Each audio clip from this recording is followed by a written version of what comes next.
Welcome back to Transparency Hour, otherwise known as my night of repentance, otherwise known as what I got right and wrong in week 4 fantasy football. So I do this every single week. You guys know exactly how this goes. I go through the calls that I made that were right. I go through some calls that I made that were wrong as well to provide transparency. And the reason it's live is because if you want to jump on, tell me what I got wrong, tell me what else is going on that I missed. Go ahead, feel free to do it because the reason it's live is to be transparent as possible. No edits to the video, nothing like that. So, obviously, tonight, I'll cover just a little bit. I mean, the first game was unwatchable. Like, literally the first game, that Dolphins-Titans game was unfreaking watchable. It was such a bad watch. So, I'll discuss that here in a little bit. I actually have some thoughts on that, what I got right and wrong. And the second game was great. I mean, the Seahawks and Lions game was great. Quick thought on that. NFL really needs to do something about the penalties. I don't know about you guys. I've been watching every game, and there's so many freaking penalties. It's driving me up the wall with all these penalties right now. It's honestly just a ridiculous amount. And, you know, it's just ridiculous, the amount of penalties that I saw. So it was a good week, though, in fantasy overall. I think it was a good week. But obviously, you guys know what the deal is. If you got questions will be addressed at the end. If you got super chats, they will be addressed at the end. Make sure to drop a like on this video and subscribe to the channel to show your support if you appreciate the segment of what I got right and what I got wrong. So let's start out with something I got right here. Now, this week, the defenses went much better than last week's, right? There's obviously still calls that I made that were wrong. And, you know, it's like, listen... I'm not going to be perfect on every single call I make. So week 3 was obviously disastrous. Week 4 was better. One of them I felt really confident on. And I didn't really get a ton of pushback for this one because I think people understand the Broncos defense is legitimate. The Broncos defense is very, very legitimate. And they came out against the Jets. Not only did they beat the Jets, they actually kind of crushed their will offensively. I mean, it was disastrous right now. So that was a full-scale disaster for the New York Jets. And honestly, like, there's a lot of factors that played into that game. I watched it. There was weather issues, obviously. Rodgers didn't look good with the weather. Breece Hall was it was his worst game as a pro entirely. I went over that on the waiver video and the buy low video, actually. But really, a big storyline was because the Broncos defense is very legitimate, man. The Broncos defense in fantasy this week, they were, let's pull them up, exactly where they were ranked this week. The Broncos defense was the number 6 defense this week, and in some platforms they were even higher, depending on your scoring format. The Broncos defense is for real. And not only did Garrett Wilson get pretty shut down by Pat Surtain, the Broncos defense got after Aaron Rodgers. And that was something that I said all week. I said, listen, Aaron Rodgers is going to get his butt kicked this week because Morgan Moses, the right tackle, is out. And he's out probably in week 5. So make sure to stay tuned for that ranking on defense tomorrow because you'll probably see their opponent with their defense up there this week. Now, the Broncos defense is going to be a really good defensive fantasy in the future. They've actually got another good matchup this week. So it's going to be really interesting to watch how the Broncos do as a team. But overall, their defense is a really good fantasy play. So I was happy about the defense of the week right there with the Broncos. One that I got really wrong, and let's just dive back into tonight. You know, tonight, that first game, like I said, was unwatchable. I mean, literally, I couldn't... I love this game. You know, I love watching football. That was probably one of the hardest games for me to watch in a long time. I mean, it was so horrible. That Titans-Dolphins game tonight, it was terrible. And to be honest, listen, this one's two-pronged. I had the Dolphins defense inside the top 12 and the Titans defense outside of the top 12. And the reason I did that is because I thought to myself, the Dolphins have to be embarrassed by their performance in week 3, right? Like, they have to be, there is pride involved. Like, they've got Tyreek Hill, they've got Jalen Waddle, they've got other good players on the defense. Like, there's got to be a pride game here coming up. And what better opponent to face than Will Levis and the Titans here? And obviously, Will Levis gets hurt in the game, and he throws 4 passes, but you know what he did? In those 4 passes he threw, he managed to throw an interception. And it was a brutal interception. If you watched it, I mean, it couldn't have been more clear as day that a defender was right there. And then he came to the sidelines. They showed a replay of him, and he said, I didn't see him at all. That was quote. That he said, I didn't see him at all. Oh, man. Honestly, I think the Dolphins defense got kind of screwed. Not being able to play Will Levis that whole game. Mason Rudolph came in, and he's not that great either, but he cleaned up the game. That's for sure. He definitely minimized the turnovers that would have happened if Levis had played that entire game. So the Dolphins defense ended up being a bad play. Now, conversely, the Titans defense was a really good play. Honestly, the Titans defense I've been talking about for a while. I think they're a good sleeper defense, but ultimately, I do think that with their offensive woes, and whether or not, honestly, I don't know what Will Levis' status is, and even if, like, he's going to be the starter moving forward, I mean, he's been that bad. We might see Mason Rudolph. I don't know. I really don't know. But I will say this, the Titans defense, I think ultimately long-term, they're an issue because they're just not going to be able to get much of a breather because the Titans offense can't consistently move the ball down the field. So this week was just perfect for them. It really just was because the Titans defense does have legitimate players on that defense, number one. And number two, I mean, honestly, I don't know what to say with the Dolphins right now. I mean, they literally look incapable, incompetent, and just totally unable to move the ball with another quarterback. I mean, it is so bad in Miami right now. I mean, Tyreek Hill, another dud. Devon Achane, another dud. Jaylen Waddle, obviously, another dud. It's a disaster. I mean, that team is horrid right now. And really, it extends past, like I said with the pride argument earlier, you know, the thing with the Dolphins was that I kind of thought that, you know, there would be some pride involved. I actually just thought they were better coached. I thought Mike McDaniel was a better coach. I don't think he's that great of a coach, actually. I think he's a great offensive mind, but so is Cliff Kingsbury. And he's not a great head coach. So, you know, it was the Dolphins are screwed, honestly. Until Tua gets back, I have no idea when that's going to be. You know, obviously he's got 2 more games left on the IR. It's a disaster in Miami. So really, like, any defense that plays the Dolphins, like, there's going to be serious consideration inside the top 10 for me. Now let's move off defense. You know, I made a call earlier in the week that I felt really just kind of weirdly good about. And you know, I've said this always, like, this is very consistent with this player here. The good thing with Taysom Hill is that if you draft him in like a best ball league, he's going to get you a couple big games where he gets some explosion plays and ends up getting you a good week. And if he's a tight end in your league, then he's going to be a solid play on some weeks. Now, it's really hard to predict when Taysom Hill ends up doing what he does, which is usually like twice a year. It's really hard to predict when that will be. But I thought to myself, I was like looking at the matchup and I was thinking, man, Kamara's going to be injured. Olave's going to be injured. Even if they play, they're not going to be 100%. I think that this is going to be a good Taysom Hill game. And I included him in the top 15 tight ends this week. I think he was actually in the top 12. I think he was my number 12 tight end of the week. And I said, listen, this is either going to get you like a 2-touchdown game or it's going to get you nothing. And he ended up scoring 2 touchdowns. Now, I really don't know who had the balls to play Taysom Hill this week.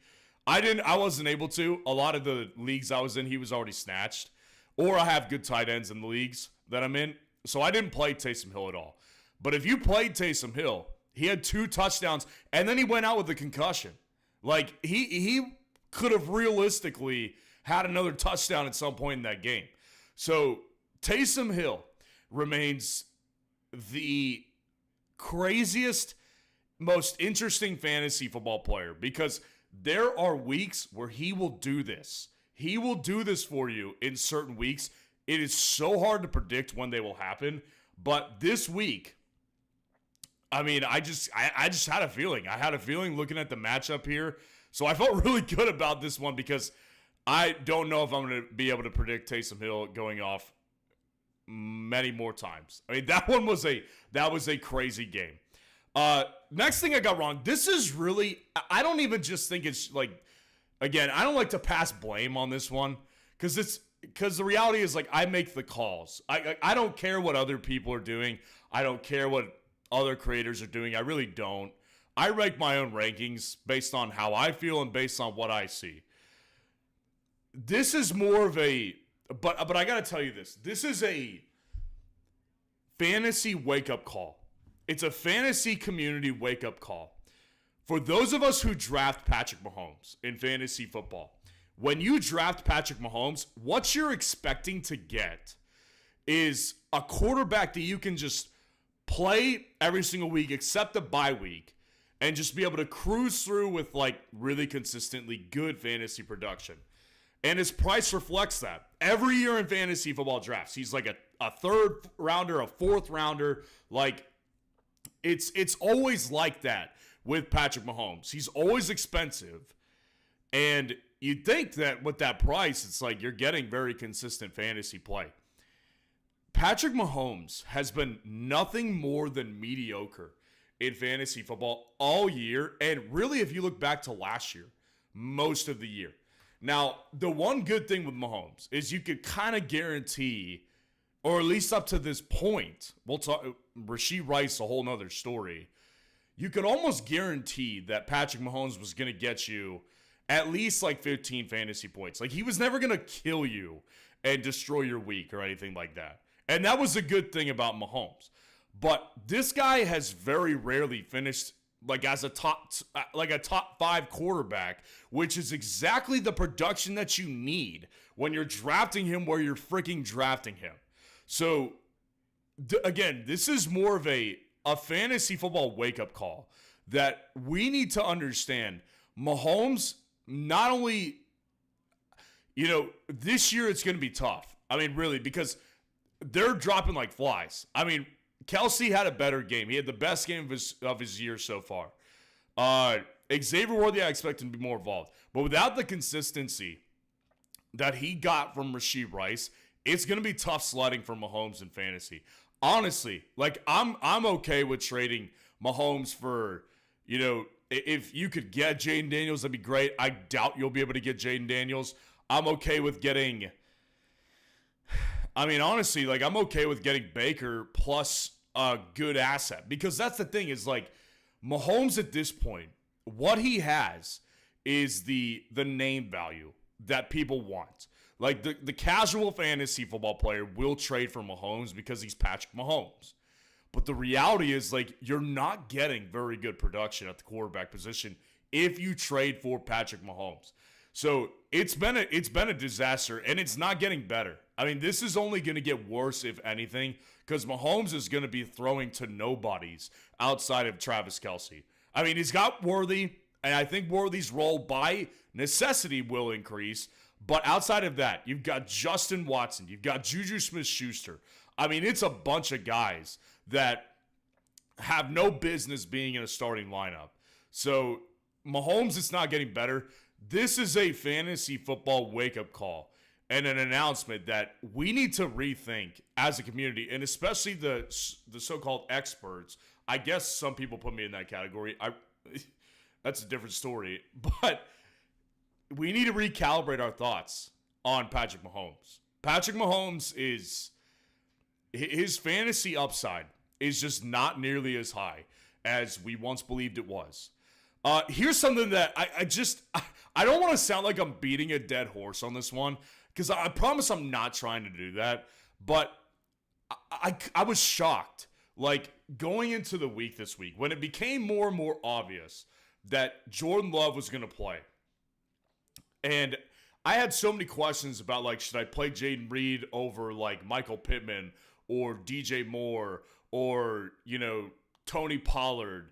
And it's like, I don't think people have grasped the upside that Jayden Reed as a player has. Like, Jayden Reed and Nico Collins are in a very similar position right now. They're both top 5 wide receivers in fantasy right now. Go look it up. They're both top 5 wide receivers right now in fantasy through the first 4 weeks. But yet people still can't, like, wrap their arms around this one because they don't have the big names like CeeDee Lamb, Tyreek Hill, Justin Jefferson, Jamar Chase, Amon-Ra St. Brown. They're creating that for themselves, though. And again, I was shocked. Honestly, I was so shocked to see the amount of people that were like Jayden Reed, like, he's kind of like a borderline flex option for so many people. And it's like, guys, Jayden Reed needs to go in your lineup. And I hope that this proved that to you. Now, again, I'm not trying to take a beat a dead horse on this one, because I know I talk about Jayden Reed a lot. It's that Jayden Reed, guys, like, you need to start looking at him as if he's Deebo Samuel, because that's the best comp for Jayden Reed. Jayden Reed is the number 1 receiver in Green Bay. Let's get that straight. It's not particularly close, actually. Like, Wicks had a good week, right? Wicks also had a good week. He had 2 touchdowns in this game. Wicks, up until Watson's injury, was sparingly on the field. And Watson, of course, like, his story's been the same, which is that Watson is just like,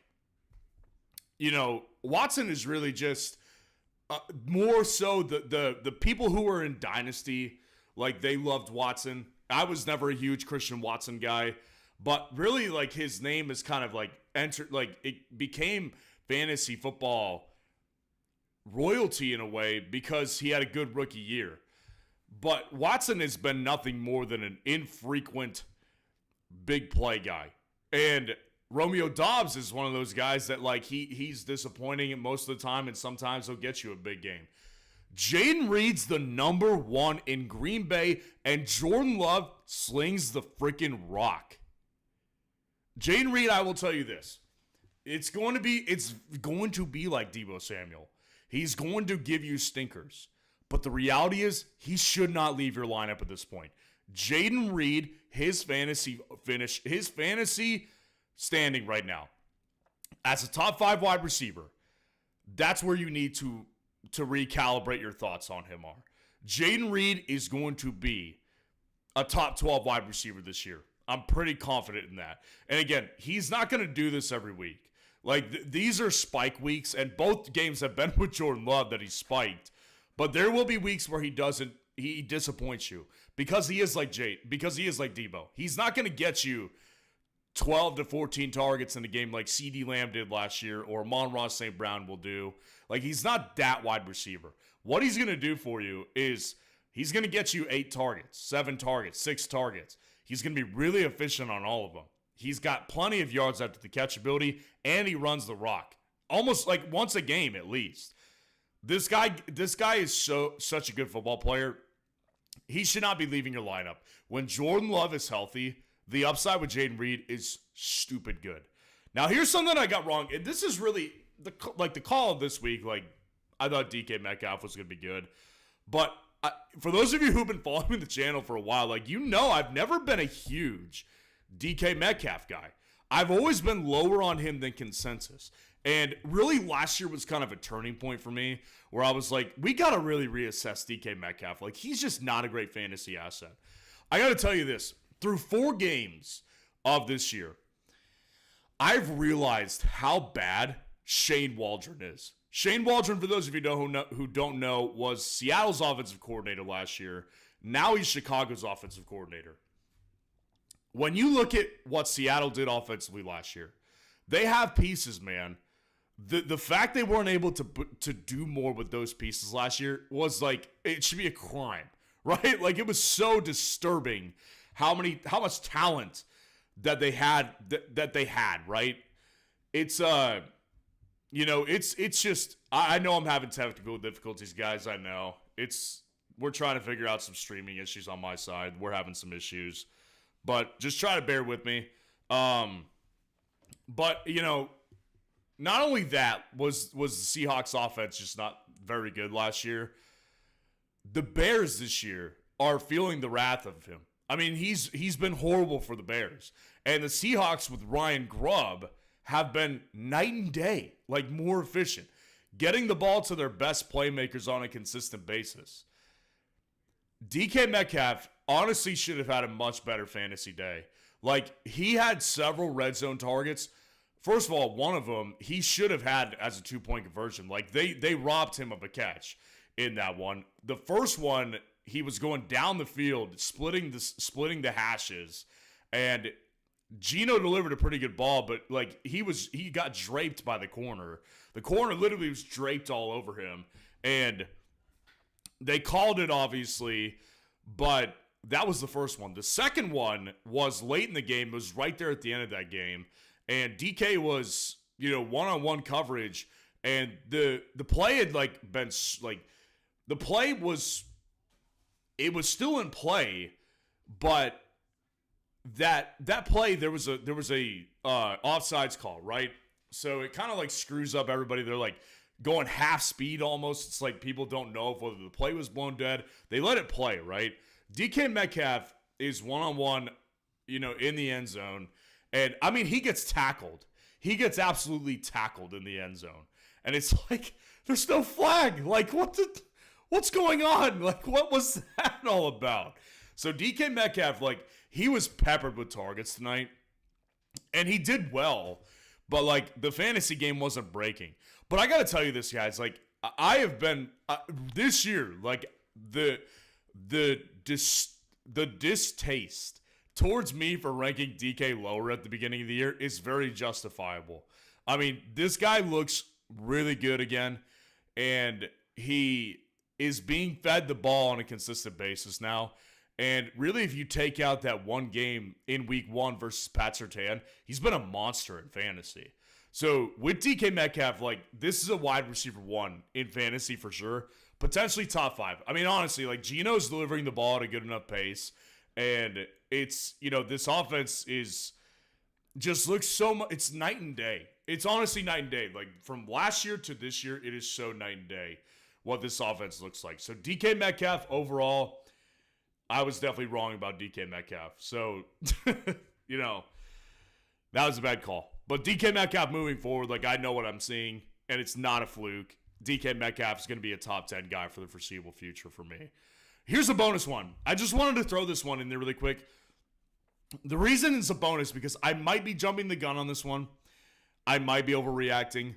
But for those of you who followed my channel in the offseason, in the depths of the offseason, I'm talking June, May, early July, when a lot of people aren't thinking about fantasy yet, I was going through a bunch of research, and I was telling you guys, listen, I was looking at what I called unexpected league-winning running backs, and over the years, there's been a couple, right? Over the years, there's been Josh Jacobs in 2022. He was drafted as a mid-round pick, ended up being a top 3 back in fantasy. Travis Etienne, to a certain extent, last year was that. Kyron Williams last year was that. Raheem Mostert last year was that. These guys that were top 3 running backs, but not drafted, within the first, 4 or 5 rounds, right? And I was looking for commonalities with all these guys, and I said to myself, there's a guy who's sticking out here. And it's sticking out like a sore thumb because it's so fitting, all of these commonalities. And it almost feels like a fluke, right? But that's the way it's supposed to feel with these unexpected league winners. You don't see it coming. And I declared my favorite one, Chuba Hubbard. Chuba Hubbard, I was shocked to just find that so many comparisons with him and these unexpected league winners were just fitting so seamlessly. And it took me a minute to kind of grasp it because I was I've never been a big Chuba Hubbard guy, right? That's never been a guy I thought is a great player. But then I grasped it and I started going, I just committed to him. I was listen, guys, I'm going to either be the craziest content creator in the fantasy football space, or I'm going to be one of the smartest. And so I'm going to say that Chuba Hubbard is going to be a league-winning running back this year. That's the guy I'm putting my chips on. He was my most drafted player in underdog drafts. I'm in 90 underdog drafts this year. He's my most drafted player, and I drafted him in every single redraft league this year. Got it. I traded for him in a dynasty league. I invested in this guy. And I got to tell you, like I said, I might be jumping the gun on this one. You guys can have your opinions on this one. I understand it. But I got to tell you this. Chuba Hubbard, I don't know if y'all understand this. Chuba Hubbard is the, let me pull it up. If you take out that week 1 game, he's been really good. But right now, Chuba Hubbard is the running back 12. Again, put it in perspective really quick. This guy was borderline undrafted in your redraft league. In best ball leagues, he was like a 13th round pick. Chuba Hubbard is averaging 5.4 yards per carry. And he's had two total touchdowns this year. And he's averaging 14.1 fantasy points per game.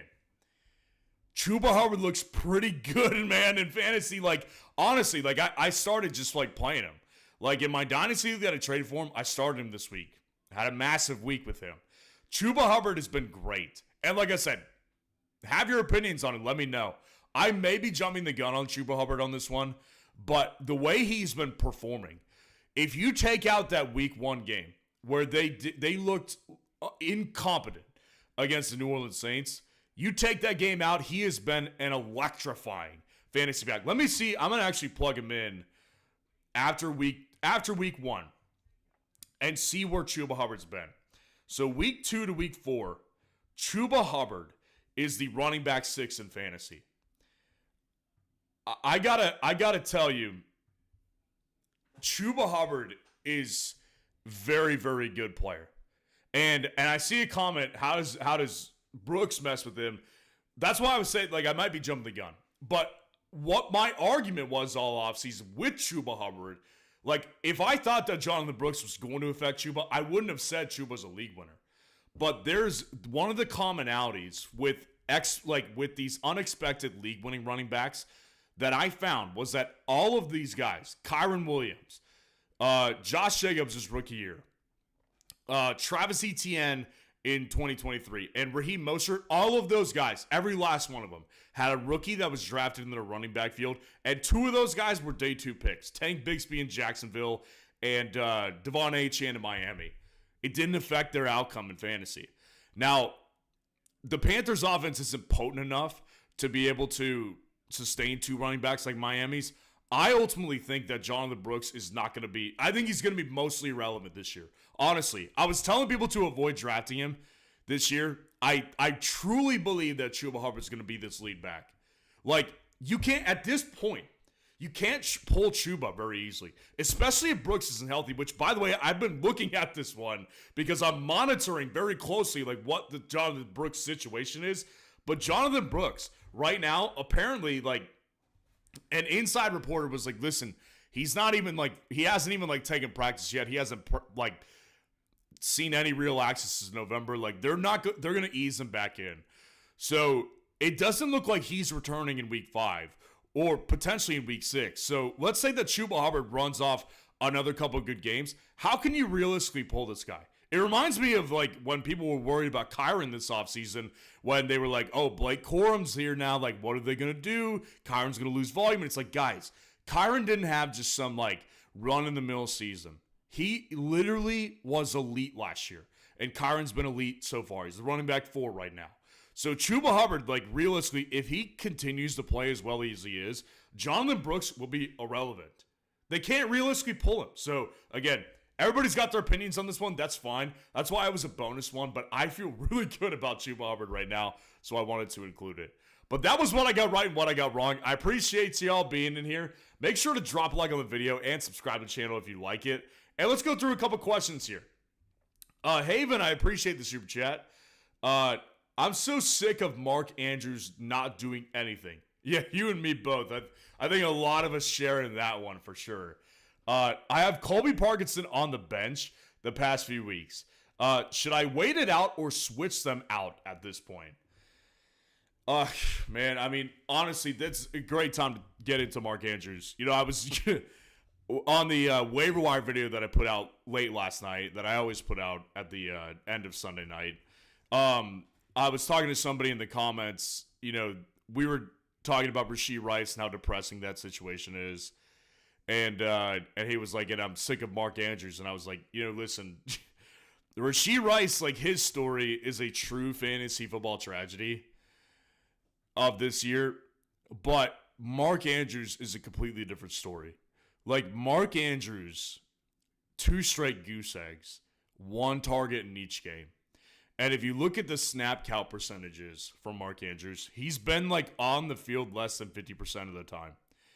Isaiah Likely is getting more snaps than Mark Andrews is right now. It's a very, very unbelievable thing, honestly. Like it's really hard to comprehend how uninvolved Mark Andrews has been. Because again, like fantasy like points don't tell the whole story. Mark Andrews, the last 2 weeks, in week 3, 33% of the snaps. I think in week 4, he had like 40. I mean, he's literally on the field less than 50% of the time. And at this point, like, I can't realistically tell anybody. He didn't see the top 15 last week for me. Like, I was at that point last week. At this point, I can't realistically tell anybody that Mark Andrews needs to be in your lineup. Like, at this point, I'm, like, actively telling people, pull Mark Andrews. Like, I don't care what you have to do. I still refrain from dropping him because the name value is big, and he may be able to get you some fantasy value. Like, the way I would handle this if I had Mark Andrews, I don't have him in a single redraft league, but the way I would handle it if I did is I would bench him until further notice. Until he had a good game, and then I would probably try to sell him high. Because honestly, I don't see what the path is forward. Like he's completely lost the last 2 games, snaps to Isaiah Likely. Isaiah Likely hasn't been great in fantasy yet since week 1, but he's seeing more snaps and more targets than Mark Andrews is. I mean, Mark Andrews, like it's not even just that he's being used infrequently. Did you watch that game on Sunday night? The 1 target he got, it was like a perfect delivery. Like, wide open, and he dropped it. It's like I don't know what to tell you. Like, I don't blame the Ravens for not playing you. You suck right now. You suck. So, and again, I truly, this is kind of a deeper thing I won't get into, but, like, I truly do believe that there's an element to this. He got in a car crash earlier in the, like, late in the offseason, like, a couple weeks before the season started. I truly do believe, like, watching him last night with that wide open pass, it was like he was almost like scared that he was going to get hit. And so like instead of securing the ball like he normally would do, he like had it in his hands and he like turned and kind of like he kind of even like flinched a little bit. No one was around him.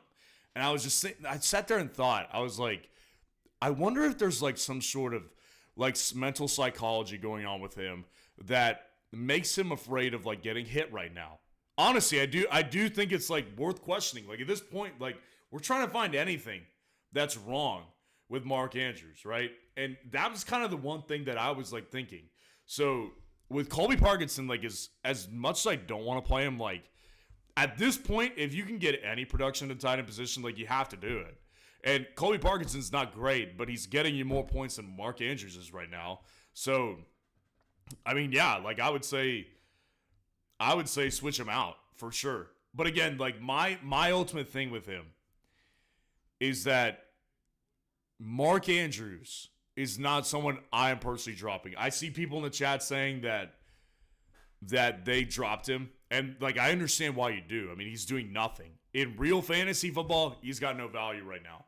But as far as points go, my philosophy is if somebody has name value, it means a lot, especially to the casual fantasy player.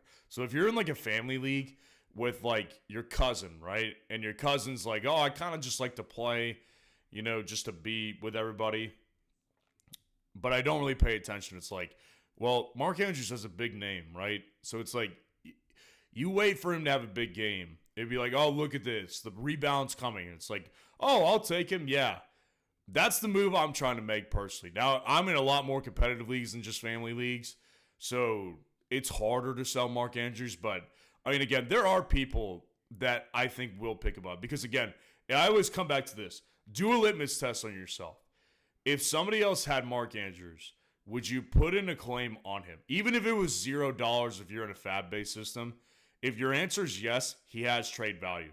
So you could trade him away. So that's my philosophy. I understand why people would draft or would drop Andrews at this point, but I'm not there yet personally.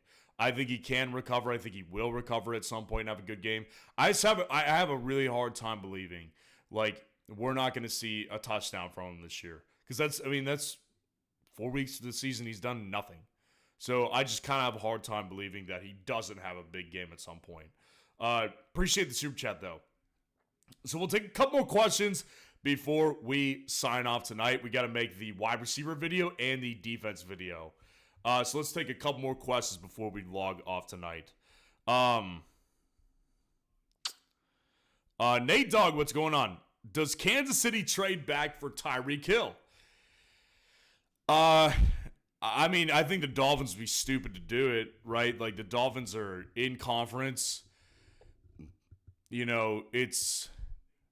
I have a hard time seeing it because the Chiefs, their cap situation is not the best as is, and obviously it'd be a fantastic move for everybody involved. Like, it would save Tyreek's fantasy value for the time being, and it would save Mahomes probably in a sense in fantasy, but I kind of have a hard time believing it. Like, it costs so much to get Tyreek Hill in the NFL. Like, think of what the Dolphins had to give up to give him. They gave him like a first and a couple second rounders. Like, they gave up serious capital for him. And the Chiefs already lost some capital trading up to go get Xavier Worthy this year. So I kind of just have a hard time believing they'd do that. But, I mean, stranger things have happened, obviously. Nathaniel Perez. So is Garrett Wilson benchable? On a matchup basis, like I said earlier in the week, last week I said, listen, Garrett Wilson's going to struggle this week. I said that. And so, you know, I'm not surprised what happened with Garrett Wilson. I was predicting it would have happened. Pat Surtain is a legitimate lockdown corner. People need to understand that when their wide receivers going into a matchup versus Denver. They're probably not going to come out with a big fantasy week. He hasn't let anybody do it yet. So Garrett Wilson is going to have better weeks. I get it. Like this, I mean, really, the crazy part is like it's kind of par for the course for what he's done all year. I think in certain situations he's benchable, but I wouldn't say he's like a must bench player. It really is just going to depend on what your other matchups are and like what your other options are, wide receiver. Nate Dogg, should I drop Mark Andrews? Kind of like I just said. Like I'm personally not dropping him. I can't advise anybody to drop Mark Andrews yet because of, like I just said a couple minutes ago, if you want to hear that whole thing again, you can rewind it. But, you know, I'm not personally dropping Mark Andrews, so I would not advise my audience to do something that I would not personally do. Kobe Go, what's going on? I have Gibbs and Amon-Ra. What do you think about me trading Amon-Ra for Kelsey and Jayden Reed? Ooh. See, that's the other thing that we could talk about is, listen, Travis Kelce is about to have some good fantasy games because I had a theory on this one, and I shared it briefly a couple weeks ago. I had a theory that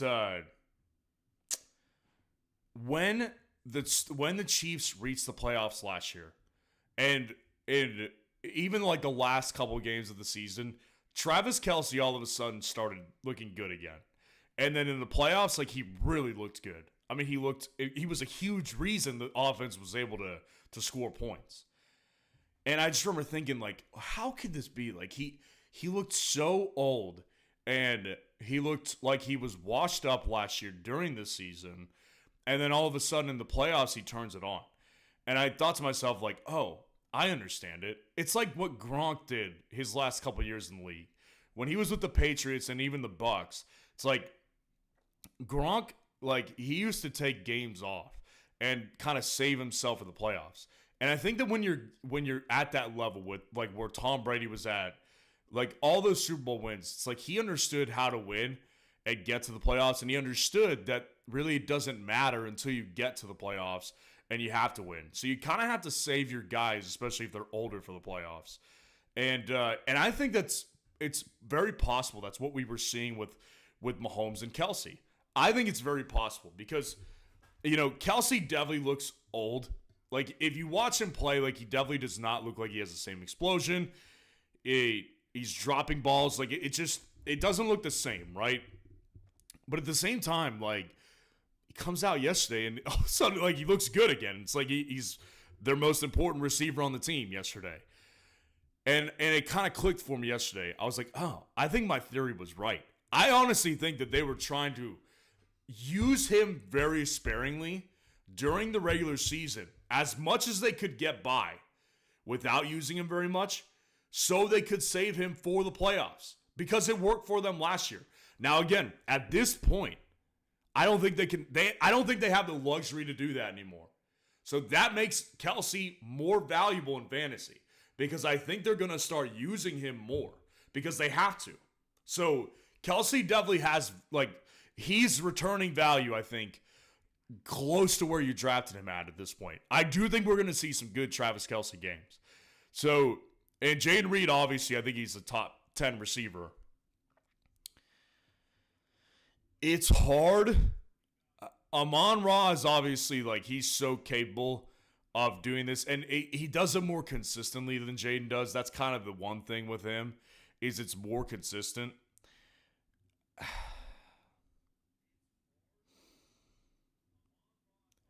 I probably would, though. I probably would. I might see if I can get, like, another bench player in addition. Like, maybe someone like a Brian Thomas Jr. Or maybe somebody like a Jackson Smith-Njigba thrown in there, just to give you some more depth as well. That's probably what I would do. G Medina, what's going on? Appreciate the super chat. My running backs: James Cook, Kenneth Walker, Singletary, Ford, Rachaad White, Bucky, Dowdle, and Brooks on IR. Wide receivers are Lamb, Devonta Smith, Addison, Pickens. Should I package and trade for a wide receiver? So your wide receivers are Lamb, Devonta Smith, Addison, Pickens. I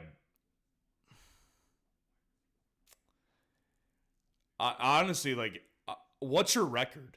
Because, like, you have a good team. I mean, your two starting running backs are top tier, and your starting two wide receivers when healthy are pretty great as well.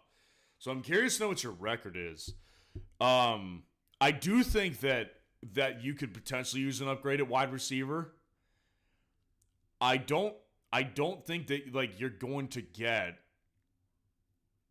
what you might want, though. Like, I don't know, because, like, for me personally, the only way you're getting, like, a start capable wide receiver is if you send one of your top running backs, like a Cook or a Walker, and combine him with, like, a Devonta Smith or something like that, or combine him with a Jordan Addison off a good week. Honestly, like, I wouldn't do that. Like, because your running backs below those two, that worries me.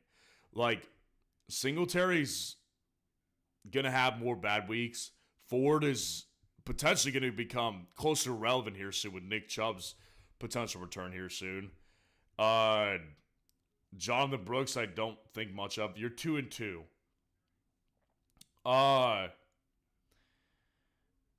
Yeah, I mean, I see where you're coming from. I think you just kind of had a bad situation this week, particularly because Devonta Smith obviously was not active. He didn't play.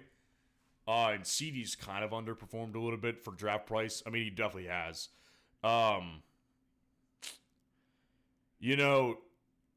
move that I would try to make is I would try to get somebody like a Rachaad White and package them together with, like, an Addison off a good week. See if I could maybe upgrade to like a Garrett Wilson or something like that. Maybe if I could upgrade him to like a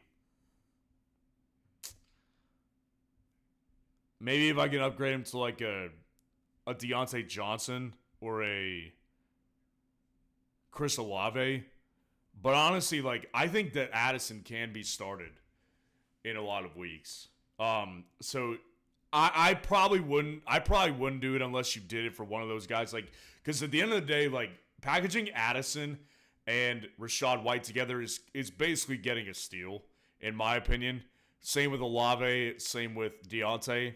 So you probably won't get that. But that's probably the move that I'm gonna make because I don't really feel desperate with your roster. Like honestly, I think that you kind of got screwed this week with Cook having an off game and Devonta Smith not being able to play. So it's like you kind of just had a couple bad incidental situations this week. I don't feel like you need to panic at 2-2. Appreciate the super chat though. Haven, what's going on? Appreciate the super chat. And this question is going to wrap up the night tonight. Deontay Johnson, was that stupid? I have Aaron Rodgers, but I am scared for Rodgers since he can't seem to stay healthy. Should I drop him for someone like Herbert, Cousins, or Stafford at this point? Deontay Johnson, was that stupid?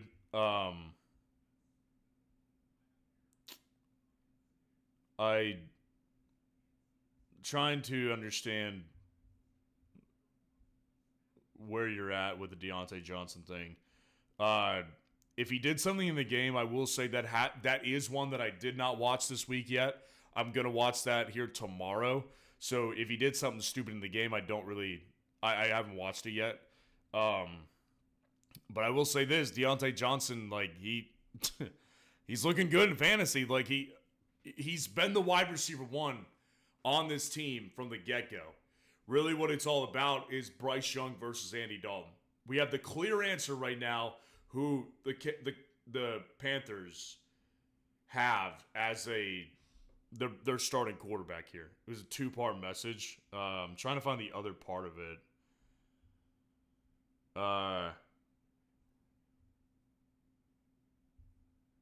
Yeah, I'm trying to find the other part of your question.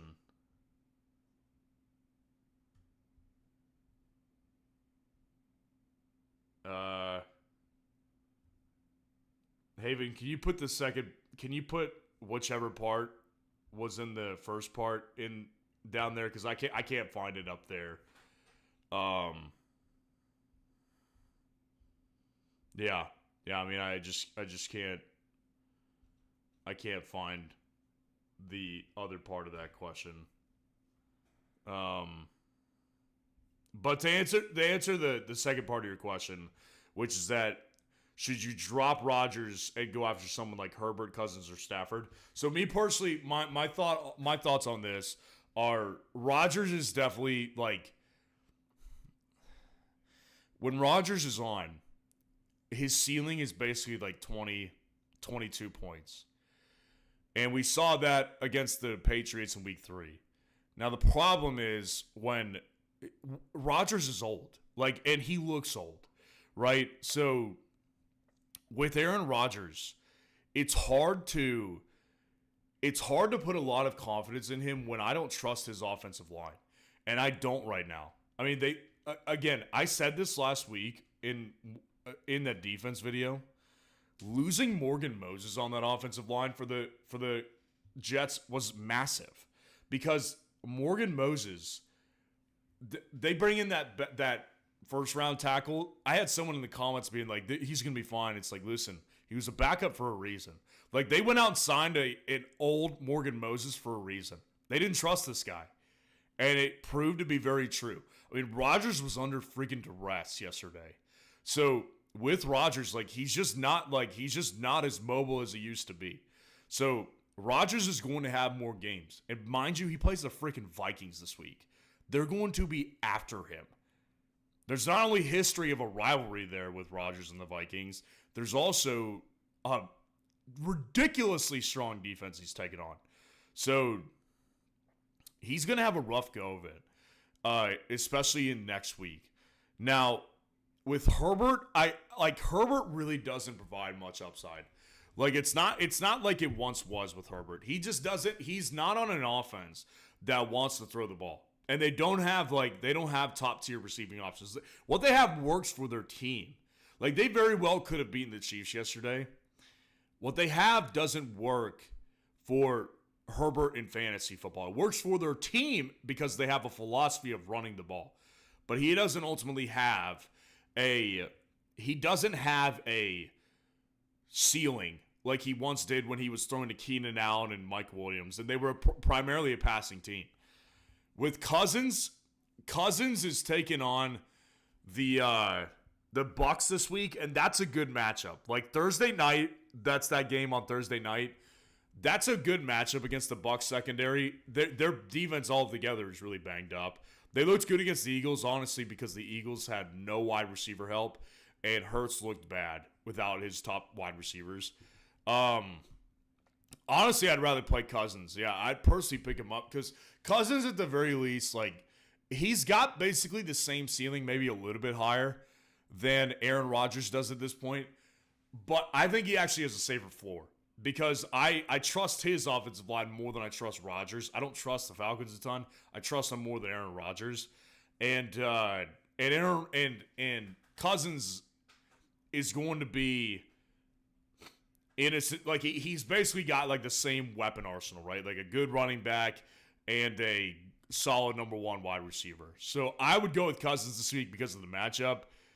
You know, the matchup for Aaron Rodgers this week is brutal. And I don't think that like you dropping Aaron Rodgers is ultimately going to be like a killer for your team. So I would personally say yes, I would pick up Kirk Cousins and play him immediately this week. That's going to do it for the night, guys. I appreciate y'all being here. I appreciate you guys holding it out with the technical difficulties. I know it's annoying to watch for you guys. I'm sure it's annoying on my end too. So I'm going to try to do my best to figure that out. So next time I stream, it's not that issue.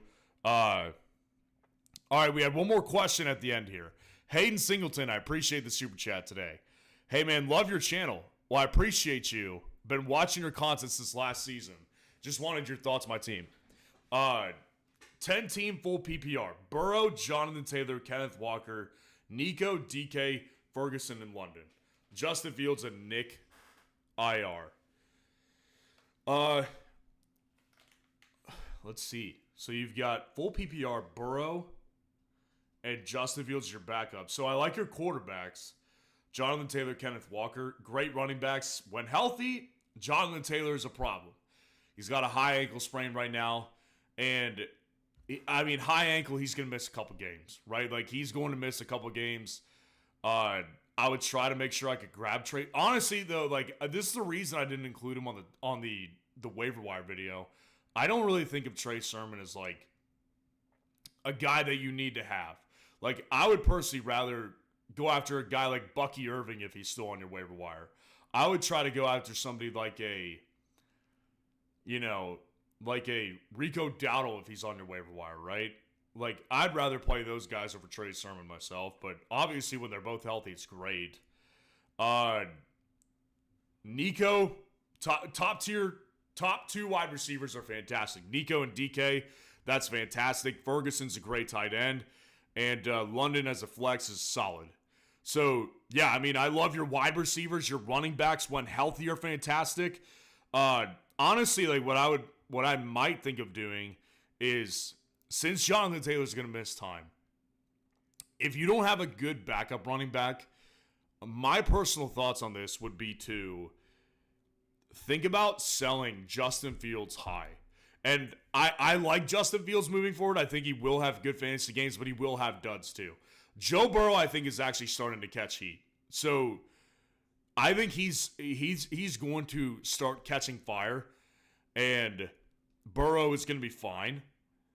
So I don't really feel the need to, like, start Fields a bunch.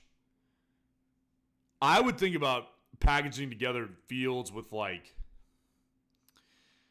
depending on who else you've got on the bench, if you're comfortable giving away like a number 3 or a number 4, like a number 4 wide receiver with Justin Fields, I would try to see if I could upgrade to like a J.K. Dobbins and try to buy him low, or even like a Josh Jacobs. I would probably take over the running backs like Rico Dowdle. That's the only thing I can think of. But overall, like, your team looks great. Your receiver room is great. Having London as a wide receiver 3 is so much more comfortable than having him as a wide receiver 1. As a wide receiver 3, I feel really good about Drake London. But as your wide receiver 1, no. Luckily, you've got Nico and DK. So that's fantastic. And then, you're just going to have to ride out the next couple games without Jonathan Taylor. So that's a bummer for sure. But Kenneth Walker, I mean, look at what he did tonight. The hat trick, I mean, he was fantastic tonight. It was awesome to watch. So overall, your team looks great, man. And again, appreciate you being here, appreciate your support, and appreciate the super chat.